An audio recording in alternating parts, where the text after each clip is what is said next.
મહાદેવ હર. કાર્યાર્થી ભજતે લોકમ યાવત કાર્ય ન સિદ્ધતિ ઉત્તીર્ણે ચ પરે પારે નૌકાયામ કિમ પ્રયોજનમ. જેવી રીતે નદીને પાર કરી લીધા બાદ માણસ નૌકાને સાથે નથી રાખતો, નૌકાને ભૂલી જાય છે, એવી જ રીતે કોઈ માણસને માણસ સાથે કંઈ સ્વાર્થ હોય, કંઈ કાર્ય સિદ્ધ કરવું હોય ત્યાં સુધી જ એ માણસની પ્રશંસા કરતો હોય છે.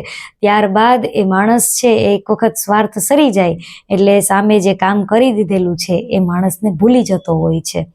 આપણે એમ કહીએ કે કાંટો કાઢ્યો હોય એનો ગણ ન ભૂલાય. અને બીજી વાત એવી પણ છે કે એક વખત નદી પાર કરી લીધી પછી નૌકાનું કંઈ પ્રયોજન નથી. સાચી વાત છે, પછી કંઈ નૌકાને સાથે લઈને ન જવાય. પણ આ વાત માણસ સાથે જ્યારે જોડાયેલી હોય ત્યારે માણસે કંઈ મદદ કરી હોય, નદી એટલે કે આપણને કોઈ દુનિયાની એવી વિપત્તિમાંથી પાર કર્યા હોય તો કાંટો કાઢ્યાનો ગણ ન ભૂલાય, આ યાદી રાખવી જોઈએ. અને બાકી તો જેવી રીતે ભાગવતકાર કહે છે એવી જ રીતે સ્વકાર્ય કુશલા સુરાહા, પોતાનું કાર્ય સાધવામાં કુશળ દેવતાઓ પણ છે. તુલસીદાસજી પણ કહે છે આયે સુર સદા સ્વાર્થી, એ સ્વાર્થી દેવતાઓ પણ આવ્યા છે. આવી રીતે કરીને તુલસીદાસજી કહે છે.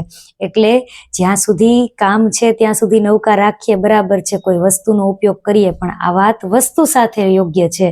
પણ માણસ જ્યારે મદદ કરતું હોય છે તો ત્યારે એ કાંટો કાઢ્યાનો ગણ આપણે કહેવાય છે. એની પાછળ પણ નાની એવી બાળ વાર્તા, એક મર્મકથા છે, એ યાદ રાખીએ, કાંટો કાઢ્યાનો પણ ગણ ન ભૂલીએ.